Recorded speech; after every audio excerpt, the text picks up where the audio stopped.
We as human beings, we are meaning makers. We make meaning out of everything.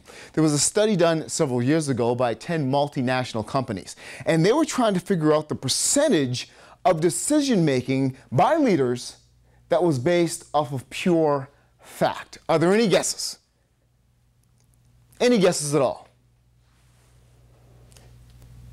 32%. No less than 32. It was actually 2 to 3%.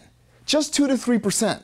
That was based off of pure fact. Most decision making was based off of emotion, indoctrination, perception, interpretation. The list goes on and on. But we as human beings, we are meaning makers. And I'll give you an example of what I mean.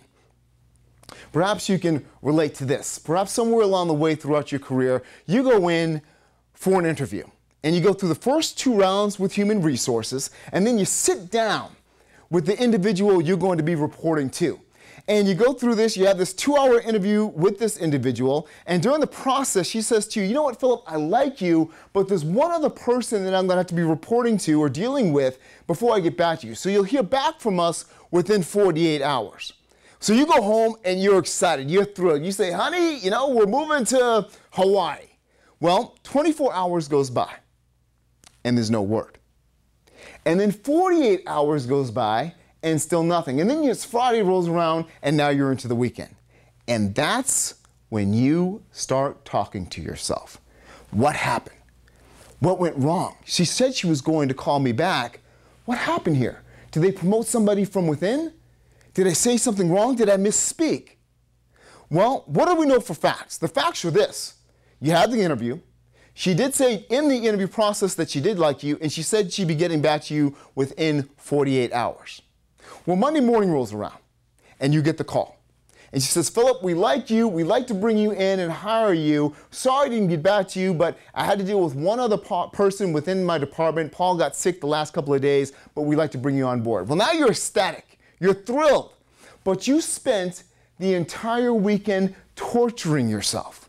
So what we're trying to do is trying to figure out some of the stories that we tell ourselves. And a lot of times they're wrong stories. And what we're trying to do here is replace some of the wrong stories with right stories. Stories that are going to deepen our engagement. Stories that are going to get us on the right track when it comes to fulfilling our ultimate mission.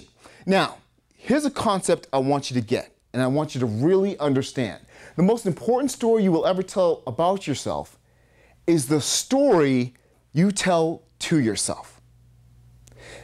And what do I mean by that?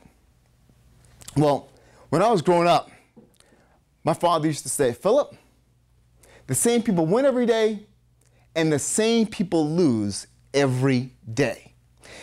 And what he meant by that was certain people, as soon as their feet hit the floor in the morning, they're already defeated. 2 individuals could be coming into work and there could be a crisis going on.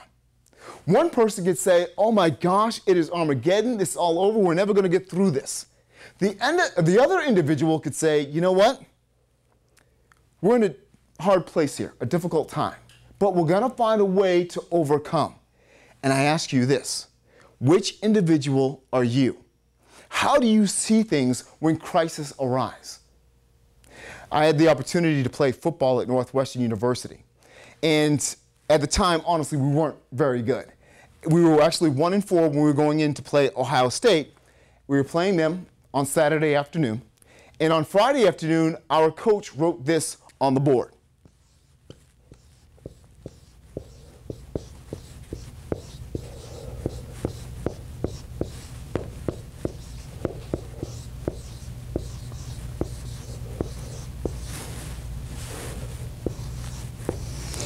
Can anybody tell me what that says?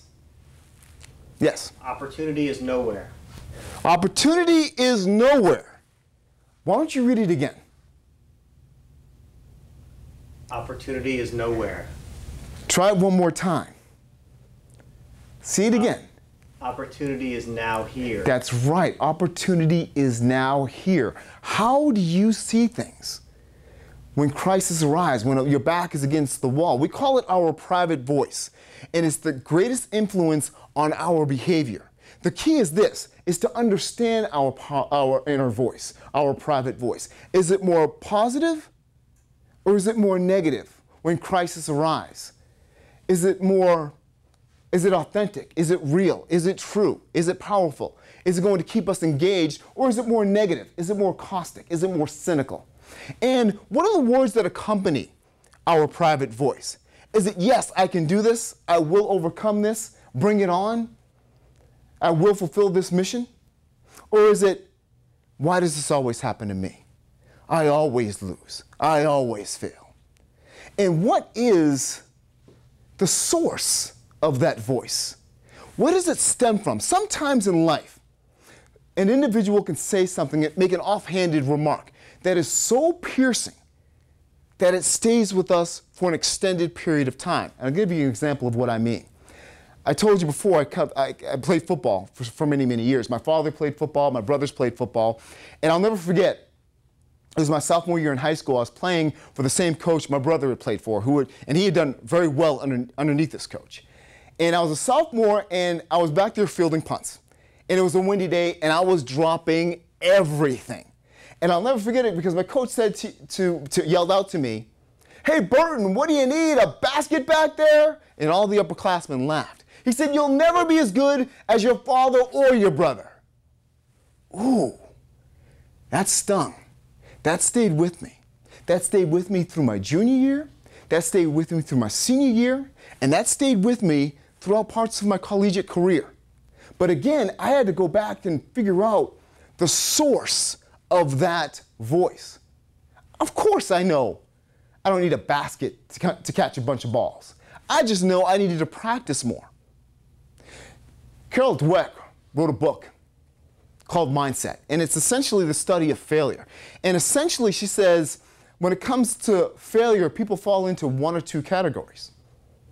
They fall under a fixed mindset or a growth mindset. A fixed mindset is when you fail at something and you say, you know what, I just don't have the right stuff. And you go to great lengths to prove other people wrong. A growth mindset is when you fail at something and you say, you know what, I have the right stuff, but I'm going to have to put more energy towards this direction or to whatever task you're working on.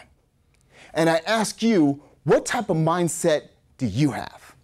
There are a lot of great coaches out there that are great at X's and O's, but we're pushing coaches to take it to the next level. We're trying to tell these coaches to tap into right here, tap into their hearts.